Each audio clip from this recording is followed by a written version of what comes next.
तुम्हारी आज कर दूंगा मुझे चलिए पढ़ाते हैं। आज चलेगा वेक्टर पूरा, तो आज हमें पूरा वेक्टर कंप्लीट करना है। पढ़ का वेक्टर नहीं आज मैं आपको कुछ इंपोर्टेंट क्वेश्चन बताऊंगा जो एनसीईआरटी हैं, फिर सैंपल पेपर कराऊंगा, ठीक है। चलिए अरे इसकी भी करेंगे एग्जाम्पल। पहला अब 2 दिन एनसीईआरटी चलेगी ना, याद है ना, बताया मैंने।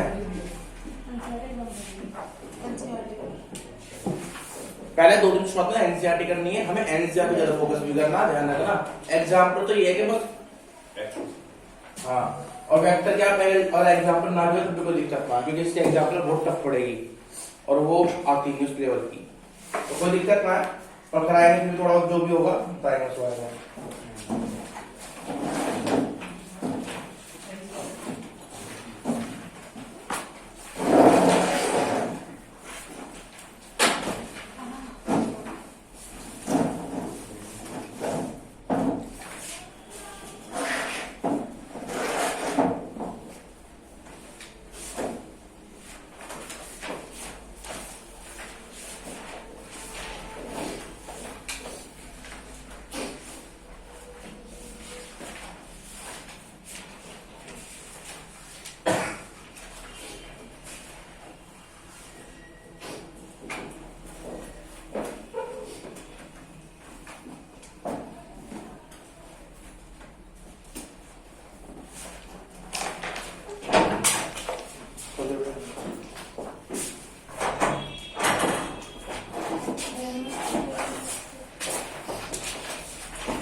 देखिए भाई, आज जो टॉपिक है वेक्टर अलजेब्रा, ठीक है। पहले आपसे बात करूंगा वेक्टर अलजेब्रा के बारे में। जो टॉपिक है मैं पहले हल कर उसको एक बार समराइज करता हूं, ठीक है। आप पढ़ कर पाओगे वैसे, ठीक है। तो मैं इसके सारे पॉइंट 1 बाय 1 जस्ट ले करता हूं, और जो एक्सरसाइज में इंपोर्टेंट क्वेश्चन है उनके बारे में आपसे डिस्कस करूंगा। अब ये तो तरीका होगा एनसीईआरटी पढ़ने का भाई, समराइज करके भाई अगर मुझे जल्दी एनसीईआरटी करनी मैं समराइज करता हूं आपके सामने सब कुछ, ठीक है। और उस टॉपिक के जो इंपोर्टेंट क्वेश्चन है वो भी कराता हूं, और एक्स्ट्रा क्वेश्चन तो आपको बता ही दूंगा आराम से, ठीक है। चलिए, तो पहले से आपको बता दूं एनसीईआरटी में वेक्टर अलजेब्रा कैसे कैसे कर रखा था। तो सबसे पहले यहाँ पे देखो मैं आपको बता दूं वेक्टर अलजेब्रा में क्या है, बताया गया कि वेक्टर है क्या, है ना। तो वेक्टर में अगर मैं आपसे बात करूं तो उसने कहा था कोई भी डायरेक्टेड सेगमेंट बिटवीन 2 पॉइंट, है ना, याद है, इज कॉल्ड वेक्टर। सही बात है, हाँ है ना। तो मैंने बताया अभी तक कि यहां पर मान लो आपके पास कोई 2 पॉइंट है और वो हम ए से बी ज्वाइन कराते हैं, तो इसमें वेक्टर क्यों होगा, सुनो ध्यान से। क्योंकि जब आप ए से बी 2 पॉइंट दे रखे होंगे उसको आप ज्वाइन कराएंगे तो इसमें डायरेक्शन भी है और लेंथ भी है। लेंथ से मेरा मतलब है मैग्नीट्यूड। तो ये तो वेक्टर था कि जो कोई भी एक वेक्टर यानी कोई भी एक क्वांटिटी जो मैग्नीट्यूड के साथ डायरेक्शन भी रखता है उसको आप क्या कहते हो, वेक्टर क्वांटिटी कहते हैं। इसलिए 2 पॉइंट का जो डायरेक्टेड सेगमेंट होगा उसको आप वेक्टर कहेंगे। जो किसी भी 2 पॉइंट का डायरेक्टेड सेगमेंट होगा आप उसको क्या कहेंगे, वेक्टर कहेंगे। सही बात है। तो मेरी अगर बात में कोई गलती हो तो बताओ। तो वेक्टर समझ में आया, क्यों समझ में आया, क्योंकि इसमें डायरेक्शन भी और लेंथ भी है। अब मैंने यहाँ पे बताया था जो आपके पास है पॉइंट आपको आगे तक याद रखना, मैं आपको शॉर्ट समझ रहा हूँ साइकिल, और आप चाहे तो अपने पॉइंट एक कॉपी लेकर उसको टिप टू टिप ले सकते हैं कि इसमें क्या क्या पॉइंट और टिप्स आपके काम के आएंगे। पहला इसमें क्या है, मैग्नीट्यूड के बारे में बात करना। मैग्नीट्यूड मतलब होता है इसकी लेंथ, या जो भी इसके बारे में बात कर रही जा रही हो तो उसकी क्वांटिटी के बारे में बात करना, ठीक है। तो मैग्नीट्यूड यहाँ पे जो बताया था मैंने, अगर मान लो आपके पास कोई वेक्टर है, अब मैं वेक्टर का रिप्रेजेंटेशन नहीं बट डायरेक्ट बता रहा हूं वेक्टर क्या है। मान लीजिए if we have any vector A equal to बोल रहा हूं मैं यहाँ पे स्मॉल, ठीक है, कितना है xi प्लस yj, ये पता ना क्यों होता है ऐसा। तो देन जो इसका मैग्नीट्यूड होगा यानी कि ये कितना होगा, under root x square plus Y square plus Z square. अगर अभी किसी समझ में आके ऐसा क्यों है तो मैं आपको बता दूं, ये डिस्टेंस है। ये क्या है यहाँ पे? Distance between two points. कैसे? अगर आप यहाँ पे ए पॉइंट है और ये बी पॉइंट है, अगर आप ए को ओरिजिन मानते हैं 0,0,0 और बी को मानते हैं x, y, z, अब डिस्टेंस निकाले यही होगी। और मैंने इस ए बी वेक्टर को बोल दिया है ए वेक्टर। क्या दिक्कत नहीं बात में? पहला पॉइंट क्लियर हुआ? तो 1 पॉइंट आगे लीजिए मैग्नीट्यूड के बारे में। समझ में आ गया पॉइंट? मैग्नीट्यूड कर सकते हैं आगे, जल्दी दीजिए। सैंपल सबके पास है लाया? ठीक है, अभी लूंगा बाद में, पहले से आज ये कंप्लीट कर दूं। ठीक है, आंसर देखता हूँ, टाइम बचेगा तो आज सैंपल पर डिस्कशन करेंगे आज। ठीक है, हो गया? बस साथ साथ लिखते रहिए पॉइंट टू पॉइंट। ठीक है, 92 क्लियर हो गया। अब मैग्नीट्यूड की बात कर रहा था, मैं सॉल्व कर दूं? नहीं भैया।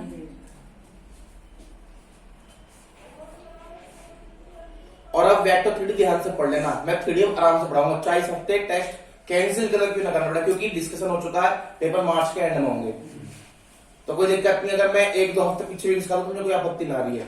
ठीक है, तो मैं आराम से 3D जिनकी रहेगी है तो ध्यान से पढ़ ले। ठीक है, चाहे मुझे एक क्वेश्चन दोबारा करना क्यों ना पड़ जाए। ठीक है, तो कोई दिक्कत ना है। वेक्टर सबको ऑलमोस्ट, पर फिर भी वेक्टर को आराम से पढ़ाऊंगा, कोई दिक्कत ना। मुझे 40 हफ्ते बस ओनली वेक्टर के ही टेस्ट को लेना पड़ जाए, 3D का ग्राफ करा दूंगा। ठीक है, आपकी तैयारी हो जाएगी 3D को लेकर, जो डाउट हो वो भी कंप्लीट हो जाएंगे। ठीक है, सैंपल पेपर एक क्वेश्चन करा दूंगा और एनसीईआरटी एग्जाम्पल के 3D के। ठीक है, क्योंकि वेक्टर में मैथ करने बेकार 2 नंबर का नहीं, 2 या 3 नंबर की, तो बस वेक्टर कॉन्सेप्ट के लिए क्योंकि जो 3D में काम आ सके। ठीक है, हो गया? ठीक है, बस पॉइंट टू पॉइंट आप लिखते ही सही चीज, और आगे से मुझे ऐसी होना है जो मैं होगा चैप्टर समराइज कर दूं पहले दिन। ठीक है, पहले दिन जो भी होगा, और फिर इसके एनसीईआरटी के इंपॉर्टेंट क्वेश्चन। ठीक है,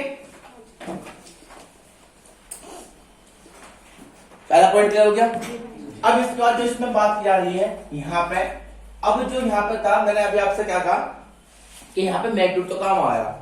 अब मैग्नीट्यूड के साथ बात करते हैं यहाँ पे इसके डायरेक्शन कोसाइन, ये डीसीएस के बारे में। यानी अगर कोई वेक्टर है, if you have any vector, ठीक है, तो then this vector quantity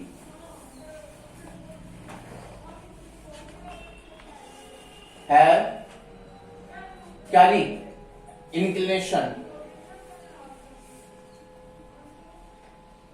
with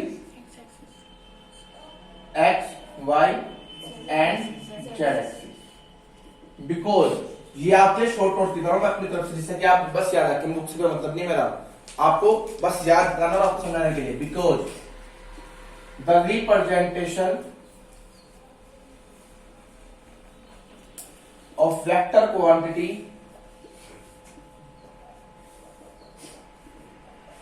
exist कहां होता है भैया? इन 3 डायमेंशन। तो जैसे देखो ध्यान से, कोई भी आपके पास वेक्टर क्वांटिटी है और एक 3D प्लेन है। ठीक है, तो मान लो ये आपका एक्स एक्सिस है, ये वाई है और ये जेड है। तो आप खुद सोचिए ध्यान से, बिकॉज वी हैव, अगर हमारे पास कोई वेक्टर है ए, वो क्या होता है? होता है नहीं होता? मेरी बात समझ इसमें अभी। और अब आपको इस वीक से वर्कशीट मिलनी भी स्टार्ट हो जाएगी। पहले उनकी वर्कशीट इस तरीके की, वो इतना कुछ खास था नहीं और ना मेरे पास उसमें लिखने की जरूरत था। अब आपको जो टेस्ट होगा उस दिन वर्कशीट मिलेगी, इंपोर्टेंट क्वेश्चन, क्योंकि इनमें इंपोर्टेंट क्वेश्चन है। पेपर में कोई क्वेश्चन इंपोर्टेंट भी लगते ही नहीं है, वो तो आपको बस कॉन्सेप्ट है। ठीक है, तो अब आपको वेक्टर की और 3D क्या मिल जाएगी? वर्कशीट मिलेगी, साथ साथ में और टेस्ट पेपर भी होगा। ठीक है, तो तैयारी कीजिए, वो ध्यान से रखना, अब से मिलेगी इनमें वर्कशीट मतलब टेस्ट से पहले नहीं, उसी दिन मिलेगी। ठीक है, वो तुम तैयारी करते हो कैसे? रोज क्वेश्चन को मैच कर सकते हैं। We have equal to xi plus yj plus zk। इस xi मतलब क्या हुआ? i का मतलब होता है, आपको पता ही होगा, i direction, j direction, k direction. मैं भी इस बारे में बात भी करूंगा। तो x का मतलब क्या? ये वेक्टर x पे कुछ ना कुछ इंटरसेक्ट करता होगा, y का मतलब क्या हुआ कि y पर कुछ ना कुछ इंटरसेप्ट करता होगा और z पर कुछ ना कुछ इंटरसेप्ट करता होगा। तो हमने ये कहा था अगर कोई भी आपके पास वेक्टर क्वांटिटी है तो पक्का वो इसके साथ कुछ ना कुछ अंतर जरूर बनाएगी। तो मान लो फॉर एग्जांपल आपके पास कोई वेक्टर यहां से यहां तक के लिए ए वेक्टर, तो अगर हम पहले बात करें फोर एक्स एक्सिस,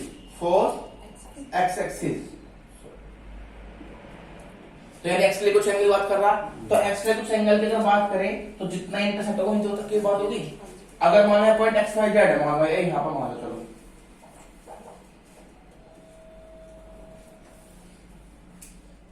तो लेंथ एक्स होगी, है ना, और ये आपके पास मैग्नीट्यूड होगा इसका, होगा नहीं होगा। तो यहां से अगर बात करें कि ये एंगल अगर थीटा है, ये एंगल थीटा है, तो अपने थीटा ने ऐसे अल्फा ले लो, आप क्या ले लो इसे अल्फा। तो पहले डीसीस की अगर हम बात करें यहां पे तो ट्रायंगल बनाओ आपके पास ओ ए बी, तो in triangle O A B यहां से आपके पास क्या होगा cos alpha equal to base upon, सही लिखा मैंने, तो यहाँ बेस कितना है और हाइपोटेन्यूज कितनी है, और इसको आप क्या बोलते हैं आर क्यों बोलते हैं क्योंकि ये लेंथ है। तो हम इसको वैसे रेडियस भी दिखा रखा है यहाँ पर आर से मतलब रिजल्टेंट, क्या मतलब होता है आर से, मेरी बात ध्यान रहेगी। और इसको हम वैसे cos alpha is equal to X upon under root x square plus, कोई दिक्कत वाली बात नहीं। सिमिलरली मैं यहाँ पे समझ लिख रहा हूं कोस क्या होगा बीटा इक्वल टू, यानी कि y के लिए एंगल, तो उस समय आप क्या करेंगे बस एक्सिस चेंज कर देंगे, कैसे, यहाँ लिख दीजिए x, यहाँ लिख दीजिए y और यहाँ z, और यहाँ ऐसा बनाएंगे, ये आपके पास होगा y छोटा पार्ट और ये आपके पास होगी रिजल्टेंट और ये आपके पास वेक्टर हो गया यहाँ तक का। मेरी बात ध्यान नहीं रहेगी, क्योंकि भैया मैं हर एक के लिए कैसे लिखूंगा 3D तो देख सकता आपको, तो आपको देखना होगा यहाँ से घुमा करके। तो यहाँ पे कोस बीटा इक्वल टू क्या होगा आपके पास y, स्मॉल y बात कर रहा हूं मैं, यानी कि जो इंटरसेप्ट कर रहा है यहाँ पे किसके साथ y के साथ, तो ये एंगल होगा बीटा, और यहाँ पे क्या होगी under root x square plus Y square plus, ऐसे यहाँ पे कोस गामा, यानी कि जेड एक्सिस के साथ इसका एंगल जो वो होगा जेड अपॉन अंडर रूट, जल्दी इसको नोट करना, नोट कर दीजिएगा, ये अंदर शॉर्ट पॉइंट, क्योंकि अब कॉन्सेप्ट तो आपको क्लियर होगा थोड़ा बहुत पहले का, तो मैं उसको बस रिवाइज करा रहा हूँ जो मुझे पेपर में आपको कराने हैं, जल्दी कीजिए। बिल्कुल तो आपको क्या करना है,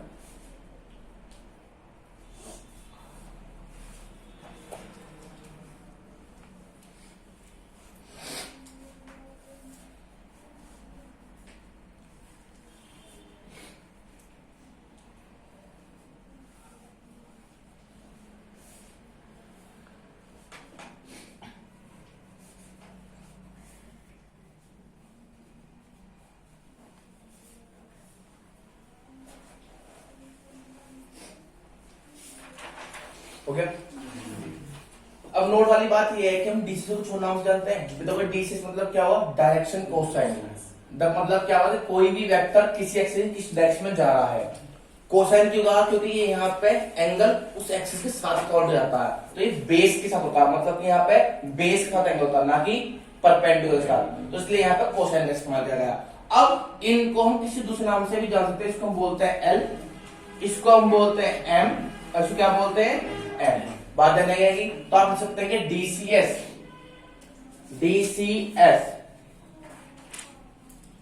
आर रिप्रेजेंट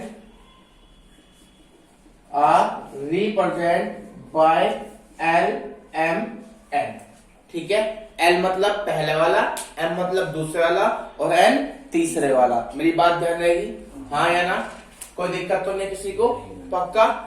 अब इसके बाद ये तो हमने किसी वेक्टर की बात करी जो अभी तक हमने पढ़ाया हुआ है, ठीक है, जो अभी तक हमने यहाँ पर पढ़ाया हुआ है, इसके बारे में बात करूंगा बाद में, आप चिंता ना करो। और ये थोड़ा सा भी यहाँ पे आपके सामने लिखा हुआ है वेक्टर रिप्रेजेंटेशन, ये भी मैं आपको दिखा दूंगा, कोई दिक्कत नहीं है मुझे अभी यहाँ पे, पर इसके लिए तो आप सब जानते हैं कंपोनेंट, इसके लिए मतलब क्या होता है बताऊंगा आपके सामने इसके बारे में। क्या मैं स्टार्ट कर दूं, चलिए यहाँ तक, इसमें कोई डाउट हो बताओ।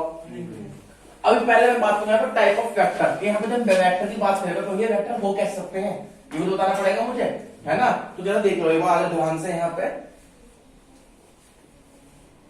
थोड़ा जल्दी जल्दी आएगा भाई, है ना। अब बात करते हैं यहाँ पे, पहले डी से कुछ समझ में आया, उस बस एक चीज और लिखते हैं यहाँ पे, रिलेशन। हाँ, एक टॉपिक और लिया तो रिलेशन बिटवीन डीसीएस। इनके जो डीसीएस है ये आपस में कुछ रिलेशन रखते होंगे, ये दिखाना है यहाँ पे।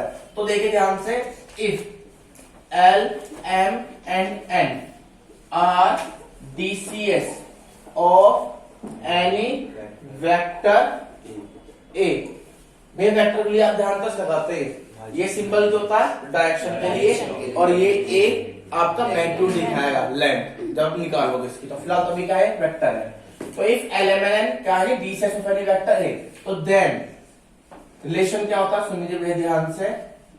रिलेशन होता है l square plus m square plus n square equal to, तो हम इसको लिखते हैं cos square alpha plus cos square beta plus cos square gamma equal to 1।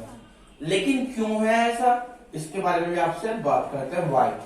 क्योंकि आप अगर देखते हैं यहाँ पर जो कोस अल्फा की वैल्यू है वो तो आपके सामने टेबल है एक्स अपॉन, और कोस बीटा की y upon under root x square plus Y square plus Z square, और यहाँ पे cos gamma z upon under root x square plus Y square plus Z square. ठीक है जी, ये small है सब यहाँ पे, ठीक है। तो ये अगर आप इनके लिए पुट करते हैं फ्रॉम फर्स्ट इक्वेशन, तो आप देखेंगे यहाँ आपको मिलेगा एक्स स्क्वायर अपॉन, यहाँ पे वाई स्क्वायर अपॉन, और यहाँ पे z square upon x square plus Y square plus Z square. और आप इनको देखो एलसीएम सेम ही है, वैल्यू कितनी आएगी, कोई दिक्कत है किसी को, ये इनका रिलेशन है। कोई अगर नई बात फटाफट तो बताओ, कोई समस्या तो बताओ, जल्दी कर लेंगे एक बार।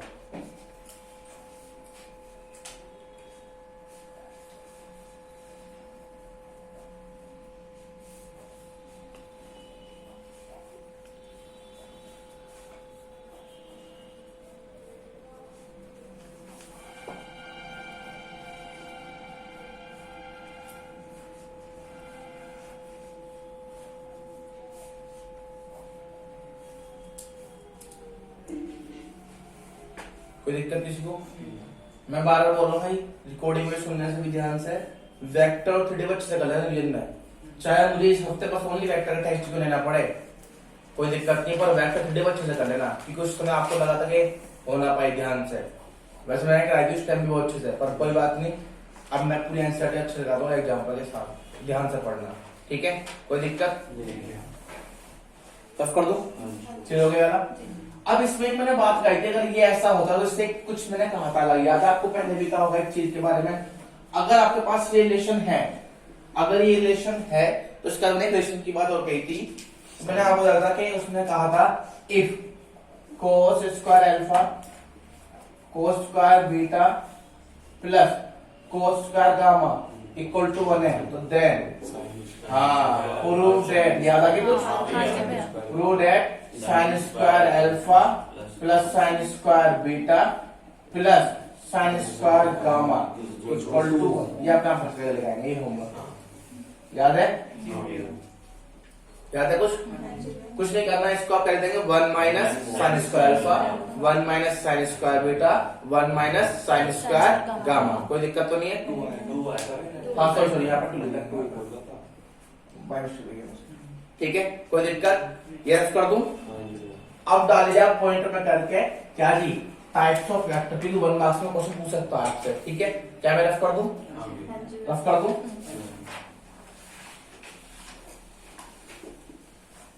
अब आपके पास टॉपिक आएगी कौन सा, types of vector, types of vector. देखिए जब आप वेक्टर पढ़ते हो, वेक्टर जान भी लो थोड़ा सा, भाई वेक्टर कैसे कैसे होगा, तो सबसे पहले इसने कहा यहाँ पे जीरो वेक्टर, इसे कहा है इसने पहले नंबर हमने बोल दिया zero vector.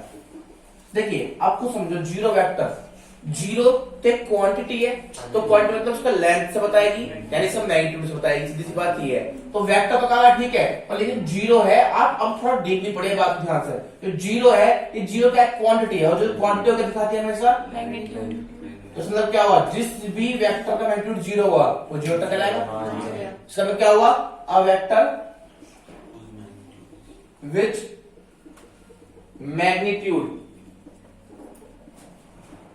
Is zero is called खत्म। सही बात है। और आप इसको ऐसे बोल सकते हैं कि कोई भी ऐसा वेक्टर जिसका initial and final point are coincident, एक ही पॉइंट हो, तब भी वो क्या कहलाएगा, जीरो, क्योंकि उस टाइम लेंथ नहीं होगी ना, डिस्प्लेसमेंट हो गई नहीं, और जब डिस्प्लेसमेंट नहीं हुआ तो क्या हो जाएगा, अब क्लियर हो गया। दूसरे नंबर पे दूसरे डेफिनेशन आप खुद लिख लेंगे, यानी एक वेक्टर जिसका मैग्नीट्यूड क्या होता हो, जीरो, वो आपका जीरो वेक्टर कहलाएगा, क्योंकि इसके अंदर उसका डिस्प्लेसमेंट नहीं होगा, इनिशियल और टर्मिनल वो क्या होगा, जीरो होगा। बात बोलना सॉरी सेम होगा। मेरी बात सुनिए, से रट्टा मत मारना प्लीज, मैं इसलिए अपनी तरफ से पढ़ा रहा हूं, मैं बुक का बिल्कुल पढ़ा नहीं रहा, क्योंकि अब आपको पेपर में दिमाग लगाना। मैं रात यही प्रैक्टिस कर रहा था कि बच्चों को किस तरीके बताया जाए, क्योंकि पेपर में दिमाग चाहिए, तो आप समझे टॉपिक को दे रहे थे। बुक से पढ़ने से कुछ नहीं आएगा, नंबर 100 नंबर से आएगा नहीं तो महज से लीजिए। तो दिक्कत है किसी को, जो समझ में आ गया सबको, पक्का मेरी बात क्लियर है। नेक्स्ट है इक्वल वेक्टर।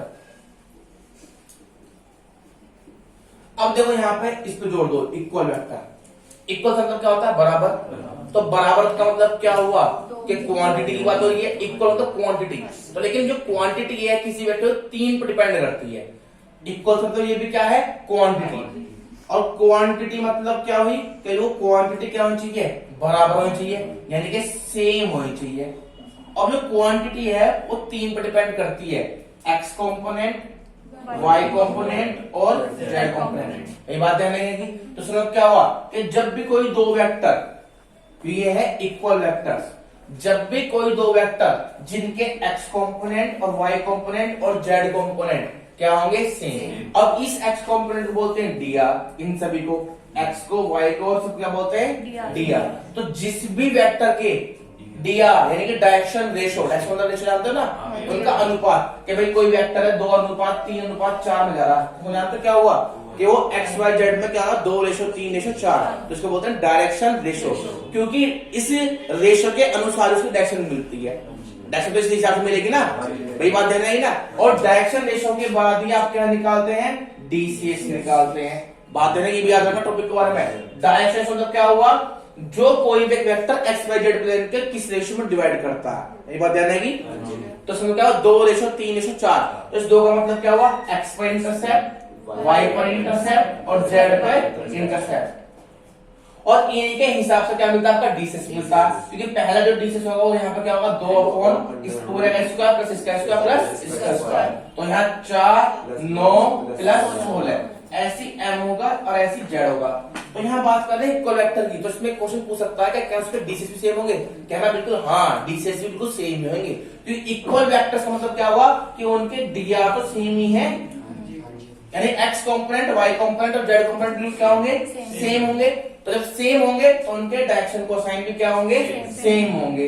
मेरी बात ध्यान रहेगी नहीं रहेगी, बताओ मेरी बात कोई गलत है तो बताओ कि भैया आपकी बात गलत है, सही बात। तो इक्वल वेक्टर्स क्या होंगे, तो इक्वल मतलब है क्वांटिटी, वेक्टर यहाँ पे इक्वल मतलब क्वांटिटी, क्वांटिटी मतलब मैग्नीट्यूड से होगी, पर मैग्नीट्यूड कब सेम आएगा, जब उसके डीआर सेम होंगे। क्या होंगे, डीआर सेम होंगे, बात ध्यान रहेगी। और जिनके डीआर सेम है तो उसका पक्का क्या हुआ कि डीसीएस भी सेम होंगे। कोई दिक्कत नहीं है किसी को, उसका इस्तेमाल करना सीखे ध्यान से, कहीं भी इस्तेमाल हो सकता है अगर डीसीएस सेम होंगे इक्वल वेक्टर में। ध्यान रही बात मेरी बात ध्यान रहेगी, हाँ है ना। तो समझो क्या हुआ, equal vectors, a vector which DR are identical, लिख सकते हैं आप यहाँ पर, अ वेक्टर या two vector sorry, if we have two vector so these vector are equal vector if these dr are identical, ठीक है, या इक्वल। कोई दिक्कत नहीं किसी को, समझ में इक्वल वेक्टर पक्का, हाँ है ना, समझ एक बात नहीं किसी को भी।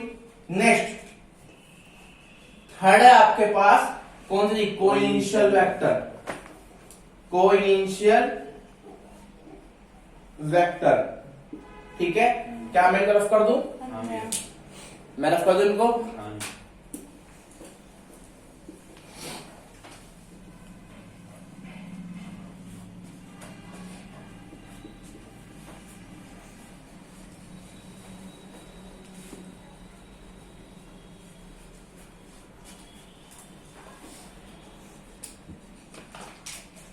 नेक्स्ट है भाई आपके पास कोइनिशियल वेक्टर। ठीक है जी, देखिए ध्यान से, कोइनिशियल मतलब क्या हुआ? इनिशियल। इनिशियल मतलब पहला। स्टार्टिंग को मतलब कोरस्पॉन्डिंग।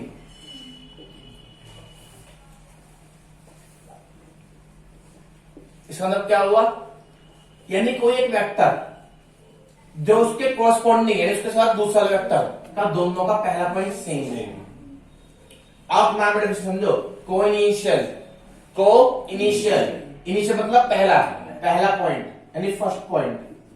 ठीक है, को मतलब कोरस्पॉन्डिंग, तो जो एक वेक्टर है उसकी कोरस्पॉन्डिंग जो दूसरा वेक्टर है उन दोनों का पहला पॉइंट वो कॉमन होना चाहिए। क्या होना चाहिए? अब कॉमन हुआ तो क्या होगा? कोइनिशियल, अदरवाइज सर नहीं बात नहीं। तो हम क्या लिखेंगे? इफ वी हैव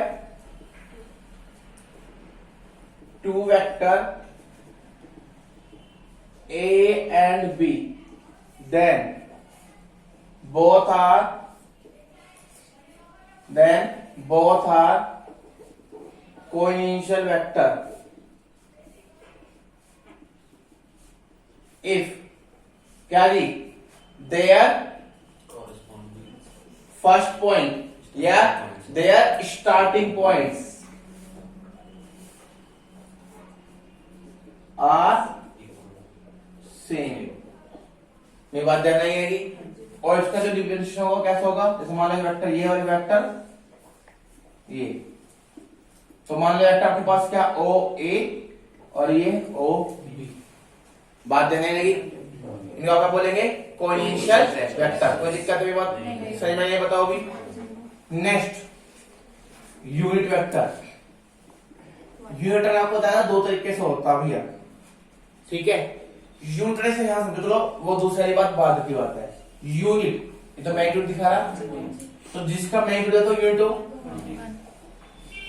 यानी ये मैग्नीट्यूड शो हो रहा है ये, और लेकिन जिसका मैग्नीट्यूड यूनिट का मतलब होता है 1, तो जिसका मैग्नीट्यूड कितना होता है वो क्या कहलाएगा?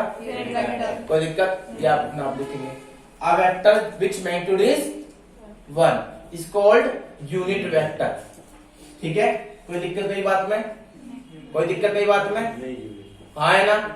अब नेक्स्ट है नेगेटिव वेक्टर।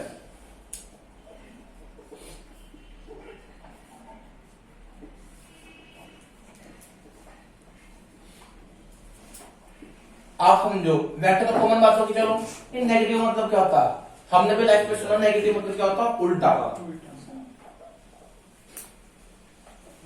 अगर एक बी पॉजिटिव एक बी नेगेटिव सुना वर्ड है ना? ये उल्टा मतलब क्या हुआ? Opposite direction. बस तो आप समझ जाओ, वेक्टर का सेंस यह होता है नेगेटिव, ये सेंस। अब दोनों पढ़ लो, अपोजिट सेंस। कोई भी ऐसा वेक्टर जो अपोजिट सेंस रखता है उसको क्या कहते हैं आप? Negative vector. बात समझ आई किसी को? तो अगर हम बात करें, if we have two vector A and B, so then B vector is a negative vector of A if क्या कि B इक्वल टू क्या होना चाहिए? माइनस। दूसरी बात, एक नोट वाली बात, इनका मैग्नीट्यूड सेम होता है हमेशा। मैग्नीट्यूड क्या रहेगा हमेशा? सेम। मेरी बात ध्यान नहीं रहेगी? हाँ है ना? ना से भी ये है बी और ये है माइनस ए, और मैग्नीट्यूड सेम मिल जाएगा। मैग्नीट्यूड तो लेंथ होता है, यहाँ सेंस की बात की होंगी, उल्टा सेंस यानी अपोजिट सेंस, बस डायरेक्शन अपोजिट होगी। हाँ मैग्नीट्यूड सेम रहेगा। बात ध्यान नहीं? नहीं बात सुनाई किसी को? अरे है तो बराबर ही, बस माइनस का अंतर है, तो मैग्नीट्यूड सेम रहेगा।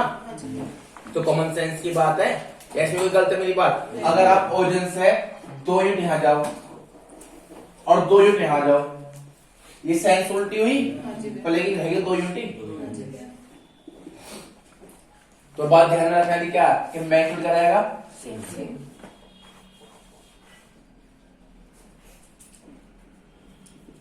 मैग्नीट्यूड क्या रहेगा? सेम रहेगा। क्लियर हो गया? हाँ जी। कौन सा? Negative vector. नेक्स्ट है कोलिनियर, ठीक है, कोलिनियर वेक्टर्स। क्या मैं सॉल्व कर दूं?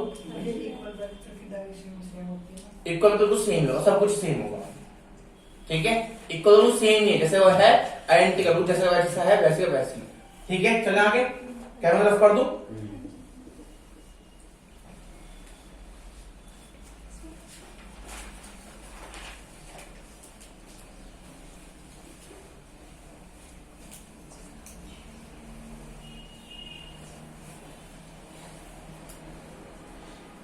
नेक्स्ट है जी क्या?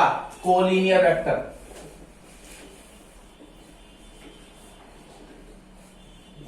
वेक्टर तो कॉमन बात होगी। कोलिनियर पहले समझो, लीनियर मतलब एक रेखीय है और को मतलब कॉरस्पॉन्डिंग, तो इनका अलग मतलब समझो। लीनियर मतलब एक रेखीय यानी एक रेखा, यानी कि एक लाइन, और को मतलब होता है कोरस्पॉन्डिंग यानी उसके साथ वाला।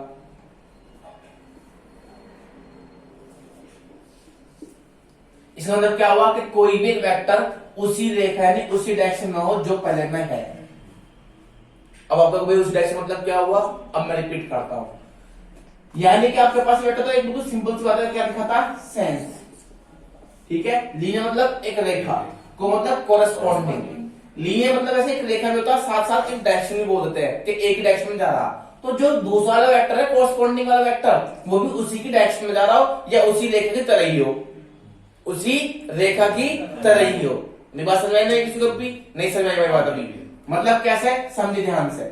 जैसे लीनियर का, तो लीनियर मतलब वेक्टर ये मान लो ए है, जो दूसरा वेक्टर वो उसी एक लीनियर ही होना चाहिए, वो भी उसके साथ एक लाइन पर हो, चाहे वो सेम डायरेक्शन रखता हो चाहे वो अपोजिट डायरेक्शन रखता हो।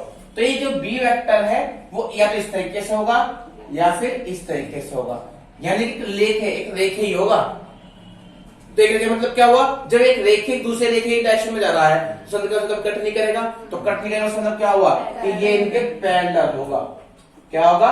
पैरेलल। बट लेकिन सेंस अपोजिट होती है, क्योंकि लीनियर मतलब एक रेखे है, रेखे पर ये लिखा उसने कि बिल्कुल सेम सेंस रखता हो, कहीं ऐसे लिखा कोरस्पॉन्डिंग, उसके साथ वाला वेक्टर उसकी रेखा में होगा। उसकी रेखा मतलब यहाँ पे क्या होगा? उसके साथ होगा। तो उसके साथ का मतलब क्या? ये भी साथ है, ये भी साथ है, तो हम कौन सा कहें? तो हम कह सकते हैं इसके बारे में। तो हो सकता है कि हम अगर बात करें बी वेक्टर है वो प्लस माइनस ए वेक्टर एक हो सकता है, पर लेकिन अब भी गलत है। ये तो भाई साइंस की बात हुई, प्लस माइनस, तो यहाँ लेंथ तो अलग हो सकती है, उसने एक लाइन में होगा पर लेंथ तो अलग हो सकती है, इसीलिए इसमें लिखा गया लैम्डा ए वेक्टर। ये लैम्डा एक कांस्टेंट है जो प्लस माइनस और कोई भी क्वांटिटी को साथ साथ ले लेगा। तो अब क्या हुआ भैया कि नेगेटिव वेक्टर एक कोलिनियर वेक्टर है, हाँ वो भी तो कोलिनियर होगा। इक्वल वेक्टर, हाँ वो भी कोलिनियर है, वो कोलिनियर में काउंट होगा। अब बात समझ में आता है किसी को भी?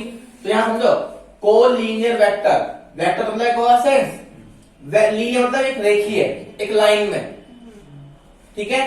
को मतलब कोरस्पॉन्डिंग, यानी कोई भी वेक्टर जो उस लाइन के साथ जा रहा हो, उस लाइन के साथ, लाइन मतलब उस डायरेक्शन के साथ जा रहा हो। तो साथ की बात की थी, सेम सेंस रखे ऐसा कुछ लिखा गया, वो सेम भी हो सकता है और ये सेम भी हो गया और ये अपोजिट भी हो गया। बट यहां पे एक चीज और है, मैंने बी वेक्टर कहा इसलिए ए लिखा है यहाँ पे, तो बी वो दूसरे पे बैठ सकता है, तो इसकी लेंथ भी अलग अलग हो सकती है। कोरस्पॉन्डिंग, जहां कोरस्पॉन्डिंग मतलब साथ वाला, तो साथ मतलब डिफरेंट भी हो सकता है। 12th के बच्चे पढ़ते पढ़ते ठीक है, कोई नेगेटिव जा सकता है, कोई अपोजिट मतलब कि सॉरी पॉजिटिव, यानी कि कोई पास हो सकता है कोई फेल सकता है, ठीक है। किसी की हाइट छोटी बड़ी हो सकती है, तो सबका अपना अपना अलग अलग हिसाब है। नहीं बात नहीं रहेगी, कोई दिक्कत समझ बात ना किसी को भी, हाँ या ना? अब क्लियर हो गया या भी कोई डाउट है? मतलब क्या हुआ कि कोई भी वेक्टर बी जो कि लैम्डा ए के इक्वल होगा, यानी लैम्डा मतलब क्या हुआ कि वो उस लाइन के साथ तो है, सेंस भी अलग हो सकती है और लेंथ भी अलग हो सकती है। बात ध्यान रहेगी, इसलिए बी इक्वल टू लैम्डा ए है। बात ध्यान नहीं रहेगी, हाँ या ना? कोई दिक्कत समझ में बात? यहां तक क्लियर है? आपकी 10.1 कंप्लीट होगी, 10.2 पे चलते हैं, यानी कि एडिशन ऑफ टू वेक्टर। चलिए मैं सॉल्व कर दूं। रफ कर दूं? यानी कि यहाँ पे जब आप बात करते हैं, आपको दो चीज समझनी है। मैं अब दो एक्शन एक साथ लेकर चलूंगा आपके आराम से। क्या मैं इसको रफ कर सकता हूँ? हाँ जी। कोई दिक्कत बताओ जी पहले। नहीं है। पक्का? हाँ जी।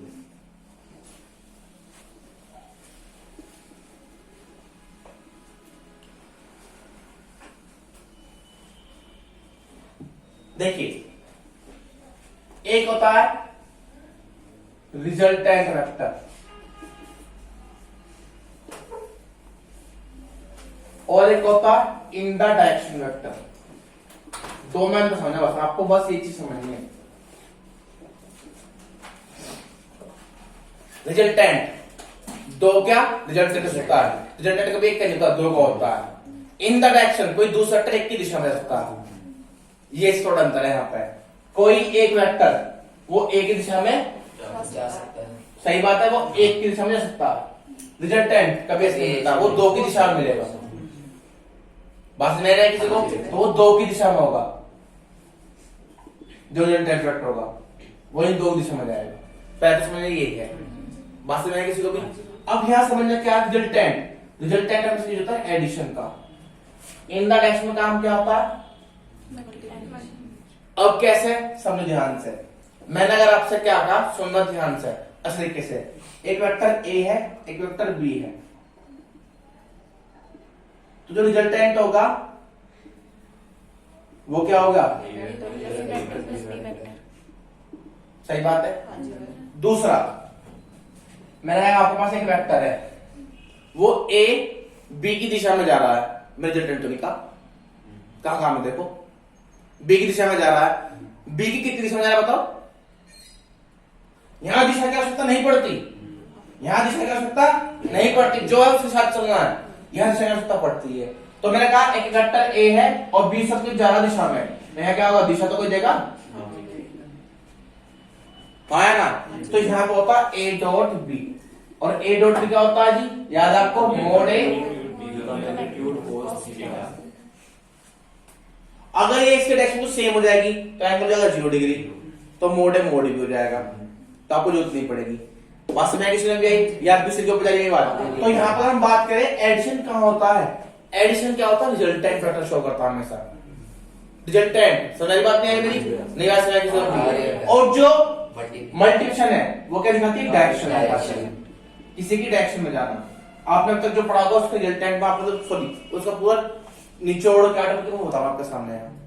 बहुत लोग कंफ्यूजन है, मल्टीप्लाई कहां करनी पड़ती है और एडिशन कहां करना पड़ता है। मैं वो समझाता हूं आपको, समझ आई बात? नहीं, मल्टीप्लिकेशन में क्या हुआ? जहां भी इन द डायरेक्शन बात हो जाएगी वहां होगा, और जहां भी रिजल्टेंट की बात की जाएगी बात ध्यान आई।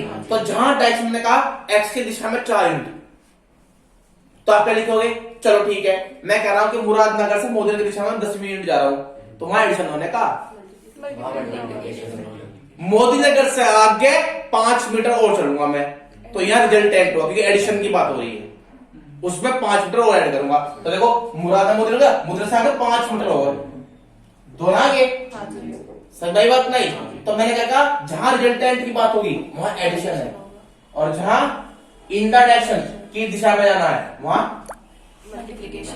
ये थोड़ा डिफरेंस है। जैसे आपने बताया मोदी नगर से 5 मीटर और, तो मतलब वो किसी भी डायरेक्शन में हो सकता है ना। अब यही तो बात है कि यहाँ डायरेक्शन हो सकता नहीं है, तो मैं ये तो बताना चाह रहा हूँ इस रिजल्टेंट का।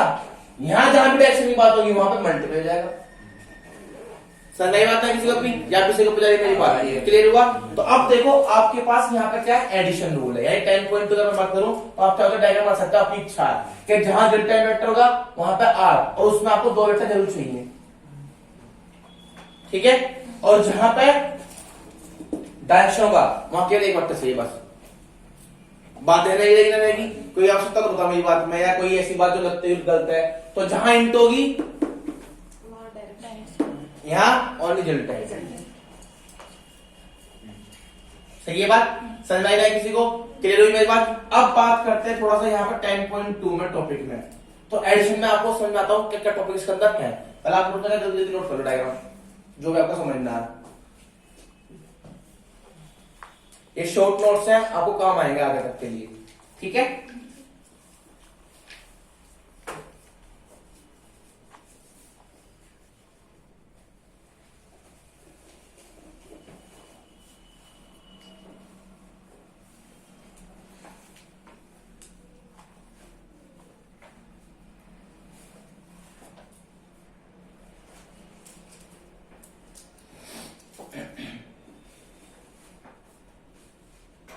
कोई दिक्कत? नहीं।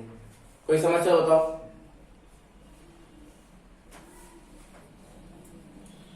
तो बताओ आगे कोई ऐसी समस्या जो लगता है कि नहीं समझ मारी? ठीक है, तो अब मैं एडिशन का टॉपिक याद करता हूं। तो हमारी वेक्टर में वेक्टर टॉपिक में 10.2 आ रहा है। तो 10.2 में क्या क्या पढ़ाया गया? पहला पॉइंट है रिप्रेजेंटेशन ऑफ वेक्टर। क्या है? Representation of vector.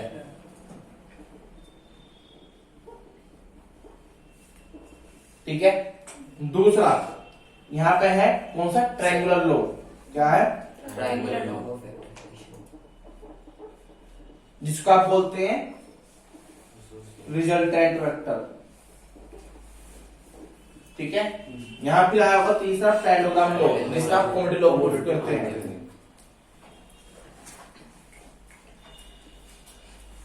ठीक है। एसटीटी के लिए आप कोई भी चार डायरेक्शन सकते हैं, हम लिखते हैं। तो यहां पे तो हो गया कॉमेडी लॉ।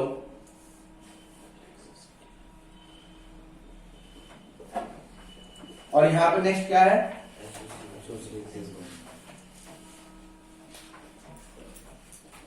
इस 10.2 में तो ये है सारे टॉपिक एडिशन के। इसके बाद जो एक और दिया गया है वो दिया गया है स्केलर मल्टीप्लिकेशन। इसके मतलब सॉरी किसी कांस्टेंट की मल्टीप्लाई करना। स्केलर में मतलब वो नहीं है, किसी वेक्टर में स्केलर की मल्टीप्लाई। स्केलर से मतलब है कांस्टेंट की। बात तो वो भी हुई होगी, बात तो ये होगी किसी डायरेक्शन में 5 यूनिट बात समझ में किसी को तो सेंस जरूर देगा उस समय। तो कांस्टेंट की वेक्टर से मल्टीप्लाई। ठीक है, ये टॉपिक एक और आपके पास लास्ट। ठीक है, इसके अंदर 1 2 3 4 5 टॉपिक है। मेरी बात समझ में आएगी? सुनाई दी? तो मैं इनके बारे में बात करता हूँ वन बाय वन। फिर इसमें जो क्वेश्चन इंपोर्टेंट है वो टिक करवाता हूँ, उसमें कुछ क्वेश्चन बताता हूँ। एक और है बोलो। सेक्शन फॉर्मूला है। वो सेक्शन फोन में बता देता हूँ, जो टॉपिक इंपोर्टेंट है ऐसे में वो बताता हूँ तभी आपको। कोई दिक्कत? ऐसे तो बहुत सारे हैं सेक्शन लास्ट में आप देख सकते हैं। यूनिट वेक्टर भी है लो, हाँ जी। पर मैं इसलिए लिखा होता है क्योंकि मैं इनको पहले पढ़ाऊंगा तो खोलूंगा इस चीज के बारे में। यूनिट वेक्टर भी है और यहाँ सेक्शन फॉर्मूला भी है। बिल्कुल लो, मैं लिख देता हूँ।